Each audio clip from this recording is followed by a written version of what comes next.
আজ প্রায় ৩-৪ দিন পরে আমি ভিডিও বানাচ্ছি। জানো তো কদিন ধরে শরীরটাও ঠিক ভালো নেই, ওই জন্য আর ভিডিও বানাতেও ইচ্ছা করে না। আর তারপরে ফোনটাও না ভীষণ গন্ডগোল করছিল। কি হয়েছে কি জানি, ফোনটা শুধু হ্যাং হয়ে যাচ্ছে, ভিডিও ঠিকঠাক করে বানাতে পারছি না।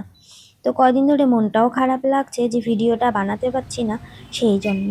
তো আজকে আমি ফোনটা ঠিকঠাক করে নিয়ে এসেছি, আর শরীরটাও আজকে আগের থেকে অনেকটাই ভালো। সেই জন্যে কিন্তু আজকে আবার সকাল থেকে ভিডিও বানানো শুরু করলাম। তো কেমন আছো বন্ধুরা তোমরা সবাই? আশা করছি তোমরা সবাই খুব ভালো আছো। আজকে সকালবেলায় আমিও কিন্তু ওর সাথে বাজারে চলে এসেছিলাম। আসলে বাজার থেকে আজকে অনেক কটা জিনিসই আনার দরকার ছিল। মেন ছিল পুজোর ফুল, আর ছিল মাছ। এবার দুটো জিনিস একসাথে তো আনা যায় না, পুজোর ফুলের সাথে মাছ ছোঁয়াছানি লেগে যাবে, সেই জন্য কিন্তু আমি ওর সাথেই গেছিলাম। তারপরে বাজারে গিয়ে আজকে এক কাণ্ড হয়েছে জানো তো। আমরা কিনেছিলাম লোটে মাছ।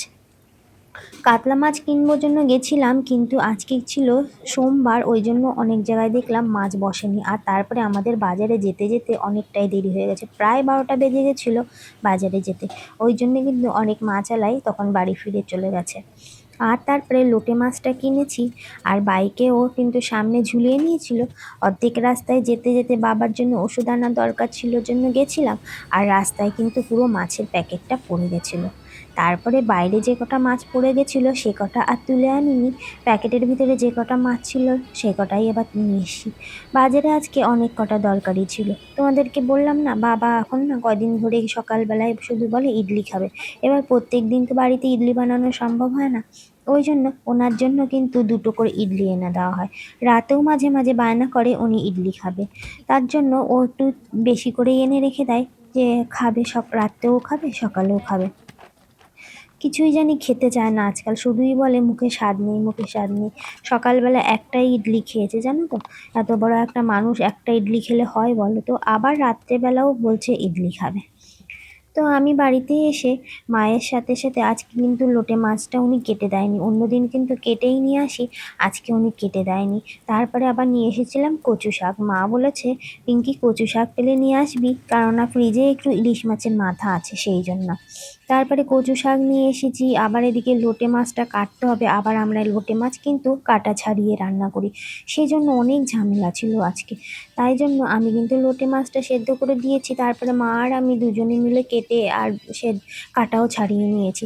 তারপরে মা রান্নার দিকে করছে, আমি কিন্তু বাকি কাজগুলো করে, মানে রান্নার দিকে ওনাকে কেটে কুটে গুছিয়ে গাছিয়ে দিয়ে স্নান করে পুজোর ঘরে চলে এসেছিলাম। কারণ আমার পুজো দিতে অনেকটা টাইম লাগে, আর মা বলে দুইজনে দুই দিকে থাকলে ভালো হয়, একদিকে দুজনে মিলে যদি থাকি তাহলে কিন্তু অনেকটাই দেরি হয়ে যায়, সেই জন্য। আর এখন যেহেতু শ্রাবণ মাস চলছে, আর আজকে ছিল সোমবার, একটা আকন্দের মালাও নিয়ে এসেছিলাম। এমনি দিনও নিয়ে আসি, আর এখন তো বিশেষ করে শ্রাবণ মাস চলছে, কিন্তু মালাটা দেখলাম খুব একটা ভালো নেই। আর যেহেতু একটু বেলাতেই গেছিলাম বাজারে, সেহেতু কিন্তু ফুলওয়ালাগুলোও অনেক চলে গেছে। যা পেয়েছি তাই একটু বেছে কুটে নিয়ে এসেছি। আজকে ঘুম থেকে উঠেছিলাম অনেক সকালেই, কিন্তু কাজগুলোও সেরে নিয়েছিলাম, কিন্তু আজকে জানি ডবল ডবল খাটনি হয়ে গেছে জানো তো। বাইরেটা ধোয়ার জন্য একটা মহিলা এসেছিল, মানে আমাদের ফ্ল্যাটের বাইরেটা মাঝে সাঝে উনি ধুয়ে দেয়, মানে ছাদ দিয়ে সিঁড়ি দিয়ে সব ধুয়ে দেয়। এবারটা আমি তো জানি না উনি আসবেন, আমি তার আগে ঘরটা মুছে ফেলেছি। এবার উনি যখন বাইরেটা ধুয়েছে, ঘরের ভেতর দেখলাম জল চলে এসেছে, একদম নোংরা জল। তখন আবার আমি ওইগুলোকে মুছেছি, আবার ভাবছি ঠাকুরের ফুলটা আনবো, ওই নোংরা জলটা ঘাটলাম, তাহলে একটু স্নান করে নিই। তার জন্য সকালবেলা একবার স্নান করে নিয়েছিলাম, নিয়ে তারপরে বাজারে গেছি, আবার কিন্তু বাড়িতে এসে কাজ বাজগুলো সেরে আবার স্নান করে পুজো দিয়েছি। আর বাবাকে একটু বেদানা ছাড়িয়ে দিলাম, বাবা যেহেতু খাবার দাবারগুলো খাচ্ছে না, আর বেদানাগুলো অনেক দিন ধরেই ঘরে রয়েছে, বাবার জন্য যেই আসে ফল নিয়ে আসে, সেই জন্য বেদানা ছিল ঘরে, ওনাকে ছাড়িয়ে দিলাম। তাও বলছে খাবো না খাবো না, এরকমই করে যাচ্ছে। তারপরে ওনাকে ফলটা দিয়ে তারপরে মা আমি আরও খেতে বসে গেছি, ওকে খেতে দিয়েছি।